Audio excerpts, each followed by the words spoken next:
राधे राधे राधे राधे राधे राधे राधे राधे राधे राधे राधे राधे राधे राधे राधे राधे राधे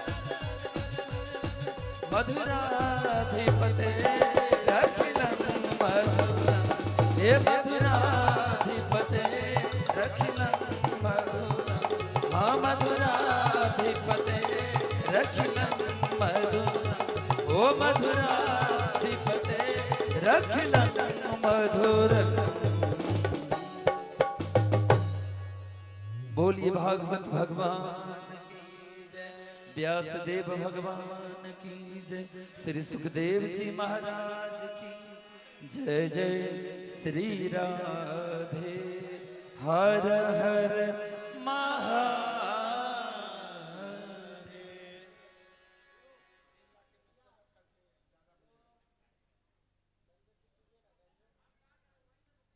संसार तापदग्धानां त्रयो विश्रांति हेतवः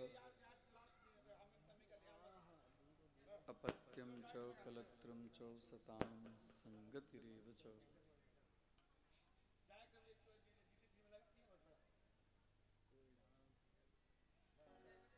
जीव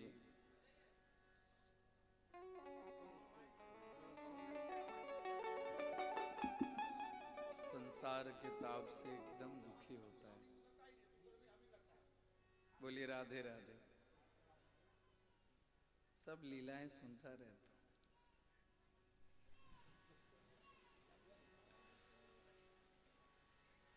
इसी लीला में तो पूरा संसार मग्न है। उसी की कथा। संसार के ताप से जीव बहुत जब दुख में आ जाता है, उसको कहीं शांति नहीं मिलती है, तो शास्त्र में उसके लिए 3 जगह उसको शांति मिले, ऐसा एक सुंदर स्थान बताया गया है। संसार ताप दग्धानाम, जब ग्रीष्मकालीन अवस्था में सूर्य के ताप से हम जब तापित हो जाते हैं तो किसी वृक्ष के नीचे आकर थोड़ी सी ठंडक मिलती है ना। लेकिन जब संसार के ताप से हम दुखी होते हैं तो उस ताप को वृक्ष भी शांत नहीं करता है। उसके लिए 3 जगह बताए। संसार ताप दग्धानां त्रयो विश्रांति हेतवः, त्रयः त्रीणि स्थानानि विश्रांति हेतवः। कौन कौन से ऐसे 3 स्थान हैं? जब जीव बहुत दुख को प्राप्त करता है तो अपने पुत्र के पास में थोड़ा सा बैठने की इच्छा करता है। बोलिए राधे राधे, है ना। पुत्र मिल जाए तो थोड़ी शांति मिलती है। जगत में जितने प्रकार के सुख हैं उसमें सर्वश्रेष्ठ सुख हैं कि अपने पुत्र को जब हम छाती लगाते हैं तो मन में थोड़ी ज्यादा शांति मिलती है ना। माताओं को ज्यादा मालूम है। बोलिए राधे राधे। अपत्यम संतानम, संतान के पास में जीव जाता है तो लगता है कि मैं बहुत दुखी था, अब हमारा ये सारा दुख दूर हमारा लड़का करेगा।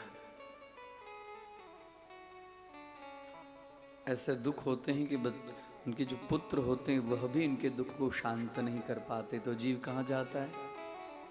शास्त्र में कहा गया है दूसरा स्थान कलत्रम। जीव जब बहुत दुखी होता है, कलत्रम अर्थात पत्नी के पास में जाता है, और पत्नी जब बहुत दुखी होती है तो पति के पास में जाता है।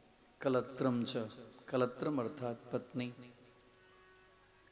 और ऐसे भी बहुत सारे दुख हैं जो न पुत्र शांति को दे सकता है न पत्नी शांति को देती है, तो फिर जीव कहाँ जाएगा? पूरी दुनिया से थका हारा आता है घर में, जब घर में शांति नहीं मिली तो कहाँ जाएगा? बताओ, वन में जाने से शांति मिलेगी? नहीं मिलेगी वन में जाने से, क्योंकि पूरे उसके हृदय में तो पूरा घर जो है उसके मन में रहेगा। लेकिन शरीर से वो वन में जाएगा ना, मन से तो घर में ही रहेगा। तो शांति कहाँ मिले? उसके लिए शास्त्र ने बताया है तीसरा स्थान, सताम संगति रेवच। सताम अर्थात संत जनानाम, साधु जनानाम, गुरु जनानाम। गुरुदेव के चरण में जाकर व्यक्ति को एकदम अनुपम शांति मिलती है। संत जनों के चरण में जाकर जीव अत्यंत शांति को प्राप्त करता है। इसके लिए संत का शरण लेना चाहिए। सत शास्त्र का यहाँ सताम, सताम अर्थात साधु जनानाम, संत जनानाम। सत शास्त्र मध्ये सत कथायाम गत्वा शांतिर्भवति। ऐसे कथा में जाने के बाद में जीव को शांति मिलती है। शांति मिलती है कि नहीं मिलती है? मिलती है। हाँ या ना बोलिए ना, फिर गाड़ी आगे नहीं चलेगी। आए हरिओम। सूरत से गाड़ी चलते चलते 7 दिन में तो आसनसोल पहुंची है।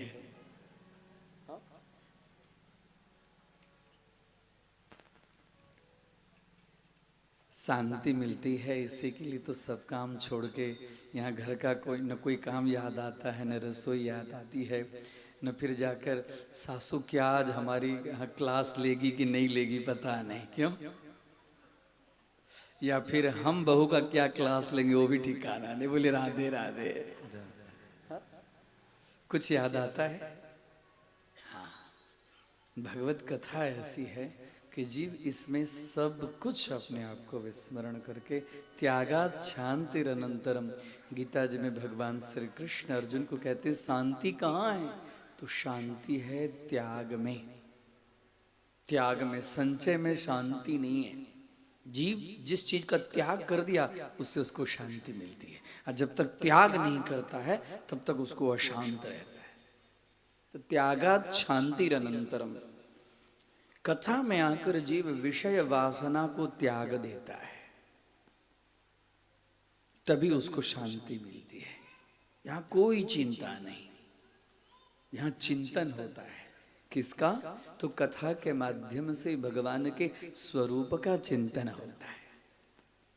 भगवान का रूप, भगवान हमारे सामने चतुर्भुज रूप प्रकट करेंगे वही भगवान का रूप है? नहीं, भगवान की कथा ही भगवान का रूप है। हम आप उतने बड़े तपस्वी सिद्ध योगी ऋषि महर्षि नहीं बन गए जो भगवान हमारे आपके सामने चतुर्भुज रूप में प्रकट होंगे।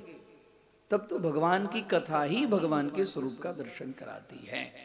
भागवत में जैसी जैसी कथाएं आते वैसे वैसे उनके लीला का स्मरण हृदय में करना चाहिए। कहते हैं अधरम मधुरम वदनम मधुरम। तो अधरम मधुरम वदनम मधुरम में अंतःकरण में जाकर अंतर्मुख होकर भगवान के ऐसे दिव्य स्वरूप का, लीलाओं का, उनके स्वरूप का चिंतन करना चाहिए। वही चिंतन उनका दर्शन है। कलयुग के जीव को यदि स्वप्न में भगवान दर्शन दे तो स्वप्न दर्शन ही साक्षात दर्शन है। बोले राधे राधे। स्वप्न दर्शन, स्वप्न में दर्शन, गुरुदेव का दर्शन हो, इष्ट का दर्शन हो, हमें बाल कृष्ण का दर्शन हो तो समझना चाहिए कि भगवान की बड़ी कृपा है।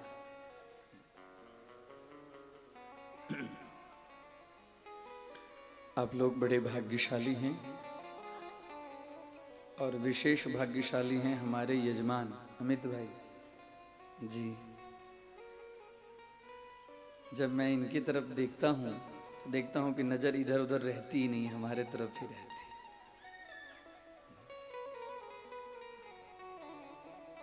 कथा को धीर गंभीरता से सुनना है तो कथा उतरती अंदर। कथा जो सुन रहे हैं वो कथा को कर्ण के माध्यम से सुनकर अंदर उतारिए और अंदर उतारकर उस कथा के संदेश को, सार को, उपदेश को, उसके तत्व को जीवन के आचरण में लाइए। और जब तक जीवन के आचरण में वो कथा उतरेगी नहीं तब तक कथा का जो ज्ञान है वो माथे पर भार जैसा लगेगा। ज्ञानम भारः क्रियाम विना। ज्ञान भार होता है। जब तक वो ज्ञान क्रिया के रूप में नहीं परिवर्तित होता है तब तक ज्ञान भार होता है। तो जीवन के आचरण में ज्ञान कैसे आएगा? तो उसके लिए बताए गए हैं 4 मार्ग। अमित भैया सुनिए, 4 स्टेप पार करने के बाद में व्यक्ति के जीवन में जो ज्ञान है वो ज्ञान आचरण में आता है। चतुर्भिश्च प्रकार व्याकरण महाभाष्य में महर्षि पतंजलि लिखते हैं कि चतुर्भिश्च प्रकारेर विद्योपयुक्ता भवति यागम कालेन स्वाध्याय कालेन प्रवचन कालेन व्यवहार कालेन इति। हाँ, जो विद्या का आचरण जो होगा, ज्ञान का आचरण होगा, कैसे होगा? तो उसके लिए 3 मार्ग क्रॉस करके चौथा मार्ग है आचरण, व्यवहार। व्यवहार में तो सर्वप्रथम मार्ग है, प्रथम मार्ग आगम कालः। आगम कालः, स्वाध्याय कालः, प्रवचन कालः, व्यवहार काले नीति। तब व्यक्ति के जीवन में जो ज्ञान, उसको जो ज्ञानार्जन किया है, ज्ञान की प्राप्ति किया है, ज्ञान को ग्रहण किया है, उसकी उपयोगिता उसको व्यवहार में लाया जाता है। ध्यान से सुनिए, ये सिद्धांत है, ये सिद्धांत है।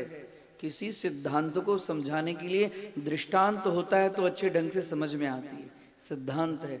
इसी सिद्धांत को समझाने के लिए भगवान ने, वेद व्यास ने 18,000 श्लोक, ये सब गीता के सिद्धांत हैं, ये सब व्याकरण महाभाष्य के सिद्धांत हैं। ये जिन्होंने व्यक्त किए वो कोई मनुष्य नहीं थे, भगवान शेषावतार पतंजलि थे। पतंजलि की इसलिए शेषावतार शब्द का प्रयोग, भगवान पतंजलि शेषावतार। उन्होंने कहा है कि 4 प्रकार से विद्या की उपयोगिता होती है। तो जो विद्या है, जो ज्ञान है, वो आचरण में होता है। कैसे कैसे? तो सर्वप्रथम प्रथम प्रकार है आगम कालेन। आगम मतलब प्रवेश। रेलवे स्टेशन में लिखा हुआ था ना, आगमन समय, निगमन समय। आगम काल, प्रवेश काल। आगम शब्द का अर्थ होता है प्रवेश। आगम शब्द के बहुत सारे अर्थ होते हैं, लेकिन यहां पर महर्षि पतंजलि ने आगम शब्द का प्रयोग किया है प्रवेश काल, अर्थात गुरु मुखात ग्रहण ज्ञान आगम काल।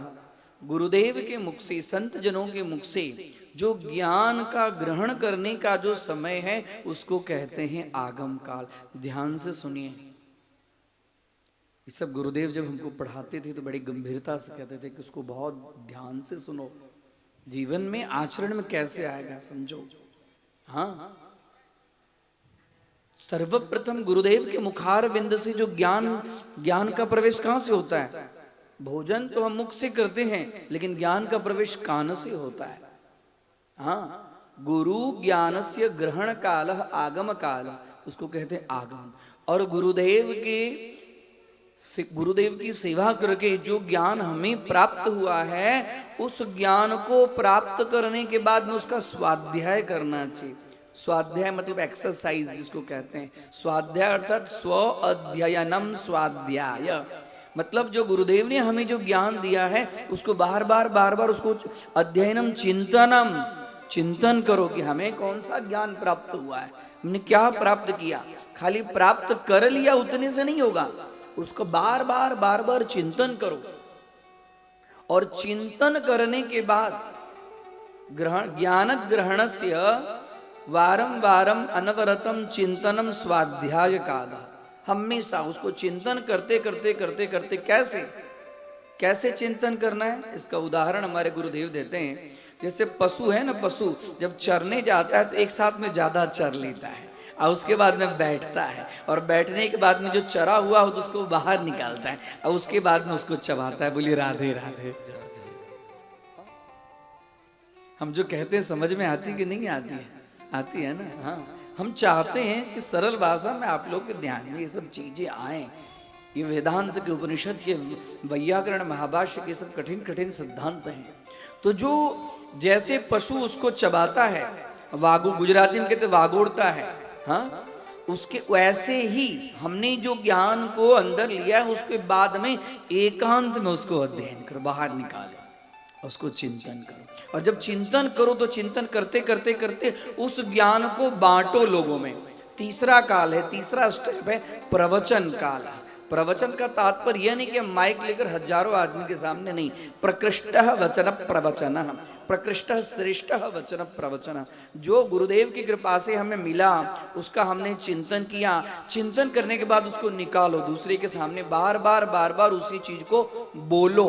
जब बार बार हम बोलेंगे ना तो बोलने के बाद में हमें अंतःकरण में होगा कि हम बार बार उसको बोलते हैं लेकिन हम खुद उसका आचरण नहीं करते हैं। उसके बाद में वो ज्ञान का चौथा स्टेप है जिसको कहते हैं व्यवहार का। बोलिए राधे राधे राधे।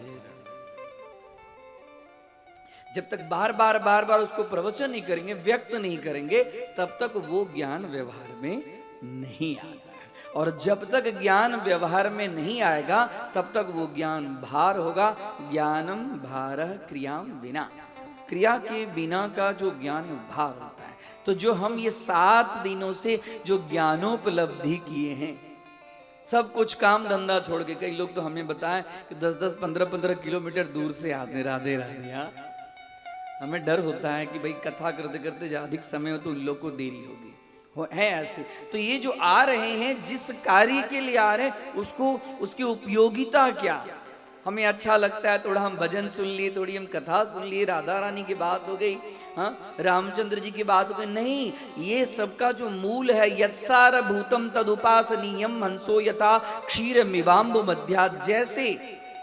जैसे हंस के सामने दूध और पानी दोनों रख दीजिए तो भगवान ने उसके गले, उसके कंठ के अंदर में ऐसा एक टेक्नोलॉजी यंत्र रख दिया है जो दूध और पानी में से दूध को ग्रहण कर लेता है और पानी को छोड़ देता है। वैसे ही तत्व को ग्रहण कर लीजिए, जो ग्रहण करने लायक चीज है, और ग्रहण करके उसको जीवन में आचरण कीजिए। बोले कृष्ण कन्हैया लाल की। 7 दिन, आज 7वां दिन है। कुछ कथा का फल होना चाहिए ना। हाँ? प्रथम दिन में बीज का गर्भाधान होता है, अंकुरित होता है, और सप्तम दिन में 7 दिन में देखते हैं जौ को भी देखते हैं, तो धीरे धीरे तीसरे दिन से तो उसकी उत्पत्ति शुरू हो जाती है, और 7वें दिन में तो ऐसे बड़े बड़े हो जाते हैं। तो भूमि के अंदर में बीज का जब संयोग होता है, अंकुरित होता है, तो वह भी 7वें दिन में अपने आप पनपने लगता है। तो हमने जो 7वें दिन तक ये जो ज्ञान की प्राप्ति की है, वो भी हमारे जीवन के अंदर में अंकुरित होना चाहिए, पनपना चाहिए, विकसित होना चाहिए, और उसका आनंद हमें, हमारे परिवार को, हमारे समाज को, हमारे राज्य को और हमारे राष्ट्र को होना चाहिए। बोले कृष्ण कन्हैया लाल की जय।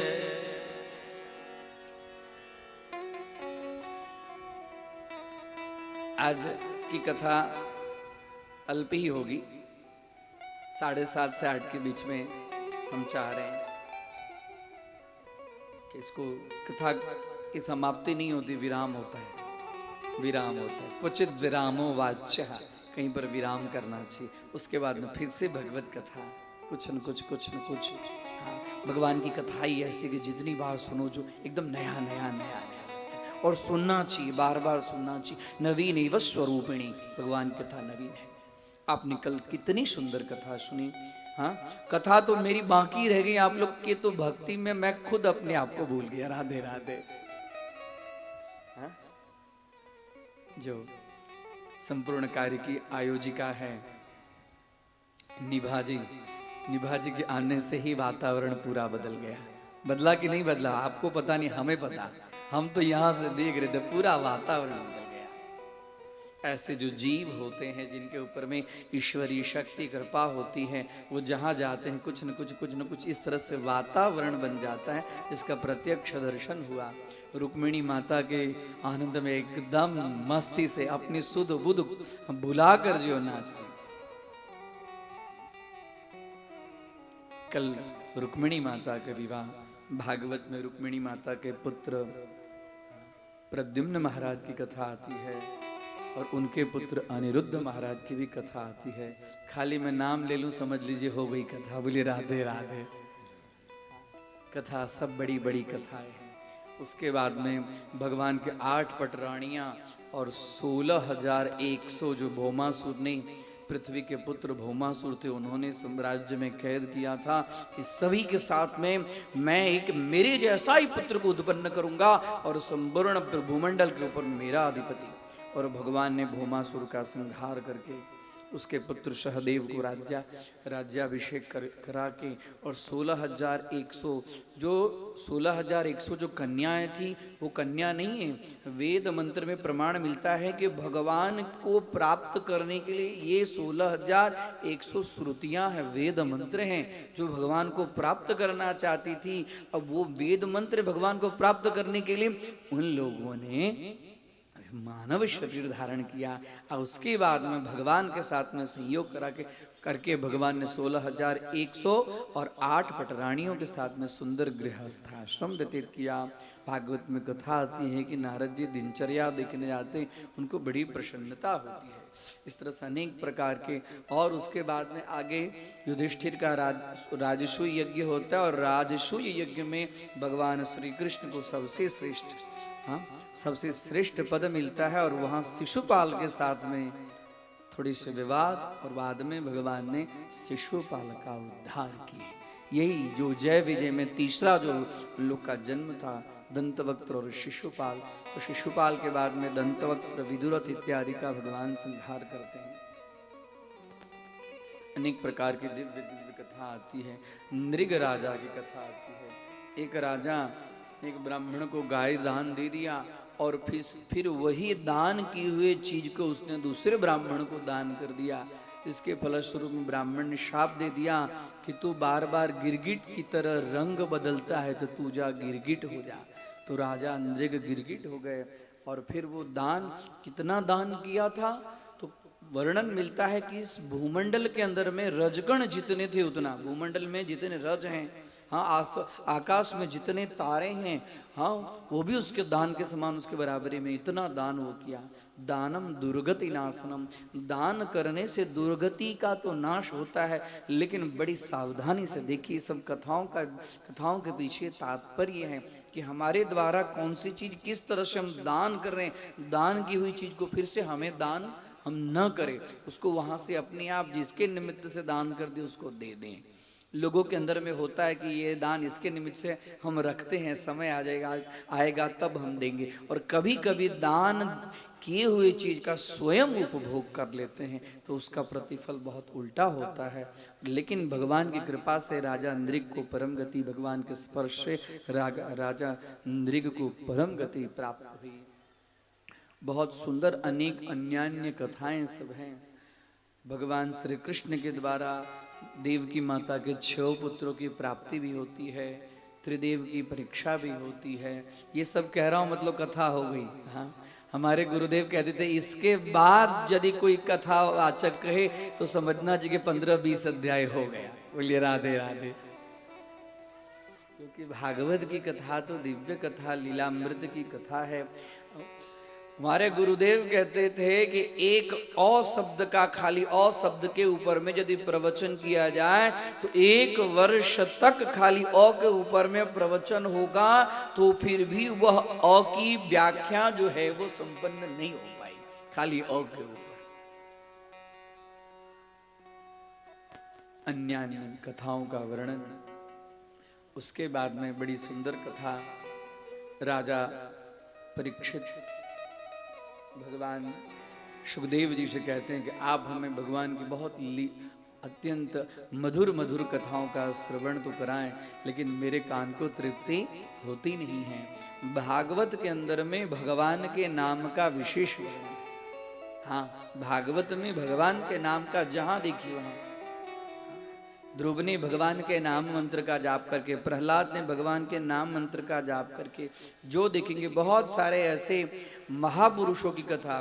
भागवत जो है परमहंसों की कथा है। भागवत में जिन जिन की कथाएं हैं, जो जो राजाओं की कथाएं, कोई साधारण नहीं है, परमहंस हैं। सुखदेव जी कहने वाले और परमहंसों की कथा और परीक्षित को सुनाने वाले, तो परीक्षित भी परमहंस है। आइए सब लोग 2 मिनट भगवान का नाम संकीर्तन करें, उसके बाद में आगे की कथा की तरफ आगे। बोल श्यामली सरकार राधा। आइए एक प्यारा सा भजन।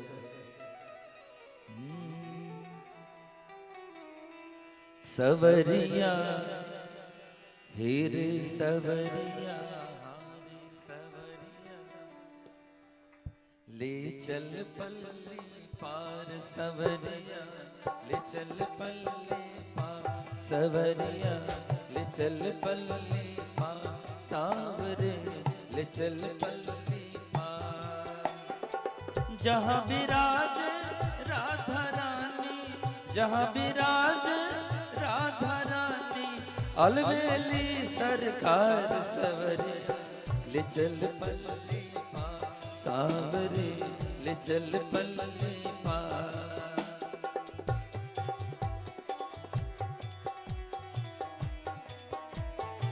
और भगवान से क्या कहते हैं? गुण अवगुण सब तेरे अर्पण, बुद्धि सहित मन तेरे अर्पण। गुण अवगुण सब तेरे अर्पण, बुद्धि सहित मन तेरे अर्पण। ये जीवन भी तेरे अर्पण, पाप पुण्य सब तेरे अर्पण। मैं तेरे चरणों की दासी, मैं तेरे चरणों की दासी, मेरे प्राण आधार सवरिया, ले चल पल्ली पार सावरे, ले चल पल्ली पार।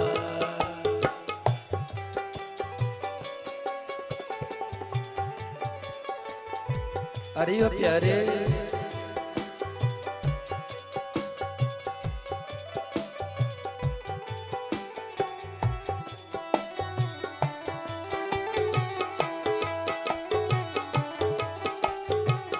गोपियां कहती हैं, अरे वो सावड़े तू कैसा है? तेरी आस लगा बैठी हूँ, लज्जाशील गवा बैठी हूँ। तेरी आस लगा बैठी हूँ, लज्जाशील गवा बैठी हूँ। अखियाँ खूब थका बैठी हूँ, अपना आप लुटा बैठी हूँ। सावड़िया में तेरी रागिनी, सावड़िया में तेरी रागिनी, तू मेरा मल्हार सवरिया, ले चल पल्ली पार सावरे, ले चल पल्ली पार। बोल श्री वृंदावन बिहारी लाल की।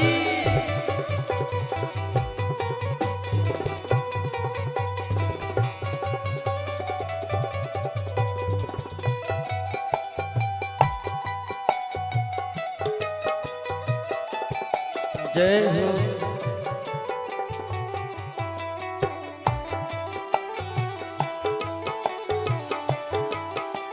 और तेरे बिना कुछ चाह नहीं है, जग की तो परवाह नहीं है।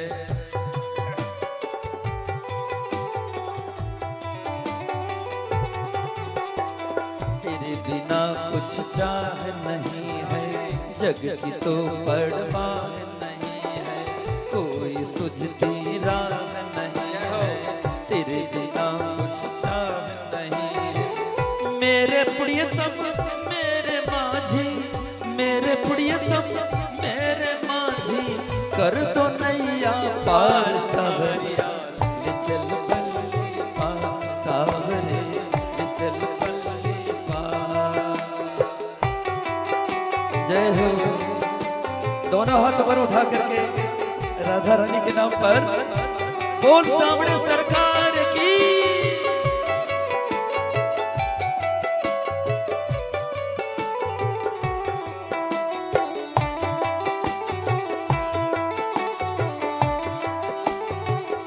और प्यारे भक्तों, आप लोगों के बीच आज 7 दिनों से श्रीमद् भागवत कथा ज्ञान यज्ञ में हम लोग एक साथ भक्ति भजन कर रहे हैं और देख रहे हैं आनंद रेसिडेंशियल में कैसा वातावरण है मानविक।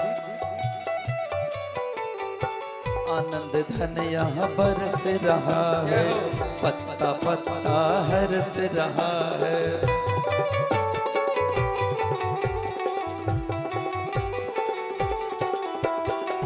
आनंद धन यहाँ बरस रहा है, पत्ता पत्ता हरस रहा। वास्तव में आनंदम ग्रुप